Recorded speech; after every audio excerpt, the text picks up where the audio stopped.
Good evening. Welcome to our Bible study tonight. It is an absolutely beautiful day outside. I don't know about your house, but the cicadas are loud at mine. And that definitely brings back some fun memories of summers and fishing and once every 17 years, it's not you don't get many of those. So it has been fun. And I know that you like me, love living in a place that has four seasons because summer is here and I am ready to embrace it. Well, tonight's Bible study is one of my very favorite passages. This is from Isaiah, and this is where Isaiah has a vision in the temple. And you can hardly imagine what this must have been like and how intense this vision must have been. It reads this way: In the year that King Uzziah died, I saw the Lord sitting on a throne high and lofty, and the hem of his robe filled the temple. Seraphs were in attendance above him. Each had 6 wings. With 2 they covered their faces, with 2 they covered their feet, and with 2 they flew. And one called to another and said, Holy, holy, holy is the Lord of hosts. The whole earth is full of his glory. The pivots on the threshold shook at the voices of those who called, and the house filled with smoke. And I said, Woe is me, for I am lost, and I am a man of unclean lips, and I live among a people of unclean lips. Yet my eyes have seen the King, the Lord of hosts. Then one of the seraphs flew to me, holding a live coal that had been taken from the altar with a pair of tongs. The seraph touched my mouth with it and said, Now that this has touched your lips, your guilt has departed, and your sin is blotted out.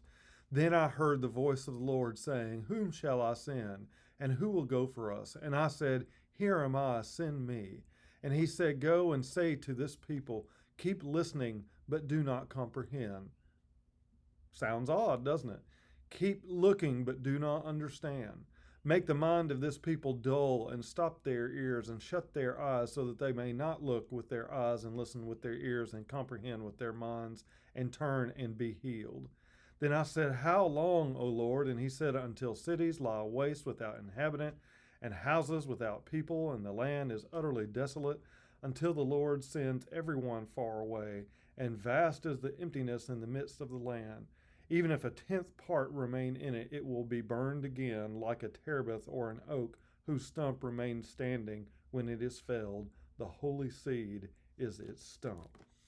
Interesting, and must have been an incredible scene. Well, it's important to know that Isaiah was living in a time of a lot of wealth. He was from a wealthy family, and things were going well. But it was clear that the people had rebelled so many times that they were eventually would pay a price for it. And so the author begins by describing this as a call, a strange call. He says, Think back. Can you remember a time when your mother called you to come for dinner to help with the dishes? Later in life, has one of your children called needing your help? At some point, you have received a call from an employer asking about a certain position. He's setting up all these different kinds of calls. He says calls come in other forms too. God calls us to live honorably lives as Christians and to love others as Christ loved us. And of course, there's the call to ministry. I had a call. It was a very real thing. It was not easy for me to explain to my father-in-law that we were quitting our good jobs and moving down to Atlanta so that I could go to the seminary. I remember him saying, If you want to preach, preach, but don't quit your job. And had I not gone when I did, then, some of you know the story. It's a 3-year program, and I went there because of Dr. Claypool, and he ended up dying before my last semester. So had I put it off for some reason, I would have missed out on so much. So it was definitely a calling. And so he says, all of us are called in some sense, but few have had an experience like young Isaiah of Jerusalem, whose story provides the text for this week. Well, he breaks this down into 3 parts: a death and a vision, a call and response, and then a commission and a question. And the very first thing that he talks about is the fact that it was the year that King Uzziah died. Now, we gloss right over that as just kind of a marker in time. It was about 740 BC. But it was much, much more than that. They had had the same king for 40 years. So his death was, they had no idea what was going to happen next.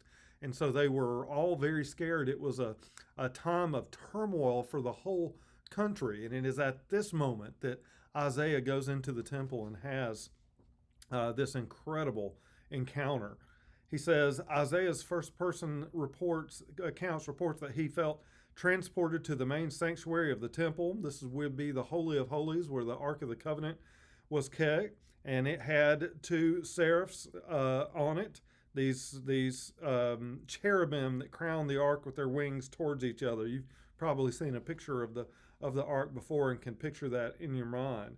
He says Isaiah's powerful vision would surely have sent him into a sensory overload and at this awe-inspiring sight, sound, smell, and touch, all of those things happening at once. The experience would doubtless have been frightening because, remember, the ancients believed that if you were to look upon God directly, that you would die. So obviously this is not something he came up with on his own. He says, Isaiah described Yahweh sitting on a throne, high and lofty, his clothing filled the majesty, the hem of his robe filled the temple. He may have turned his eyes away because of that belief about seeing God's appearance, and maybe, concentrated on the lower part of his garment. There were these seraphs that had 6 wings. I love the imagery he talks about here. 2 for humility, covering the face, 2 for modesty, and then 2 for mobility, which they flew. He says the seraphs were apparently somewhat in human form, at least spoken voices that were understandable to Isaiah, because he declared that the magnitude of the divine holiness and the extent of God's pervasive glory, holy, holy, holy, is, in Hebrew there is no punctuation for like a exclamation point. So if they wanted to emphasize something, they would say it over and over again. Holy, holy, holy. He says Isaiah's vision was a rare experience, but the text suggests that the prophet had put himself in the right position and prepared himself for an encounter with God. One of the things I love about ministry is you never know when the Holy Spirit is going to show up. It can be in the smallest of things, it can be grand things, but you just never know. And it is such an honor to be a part of that. And a big part of it is simply being open to it.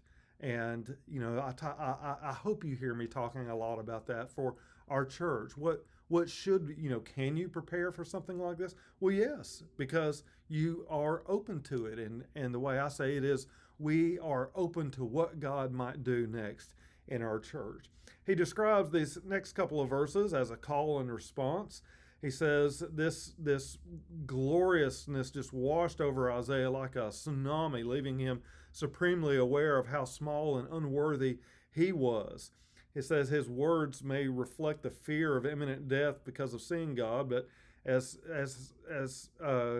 concerned as he was, what I've seen, he says, I am a man of unclean lips, and I live among a people of unclean lips. When he is all of a sudden in God's presence, he is feeling, so undeserving and so small. He says Isaiah's statement reflects his commonality with the people who had persistently rebelled against God. Now that's going to end up being really important, because these last instructions that God gives Isaiah in this vision don't seem to make sense at all. He calls this a commission and a question. He says, whom shall I send, and who will go for us? And Abraham and Moses and Jacob and Samuel, all of them were, God calls out their name and they go. In this instance, God says, who are we going to send? And Isaiah says, send me. I want to go. Send me. He says Isaiah's assignment would be more difficult than he could have imagined, because God's instructions seemed totally paradoxical. He was to tell the people to listen without comprehending, and to look without understanding. Why would he say it that way?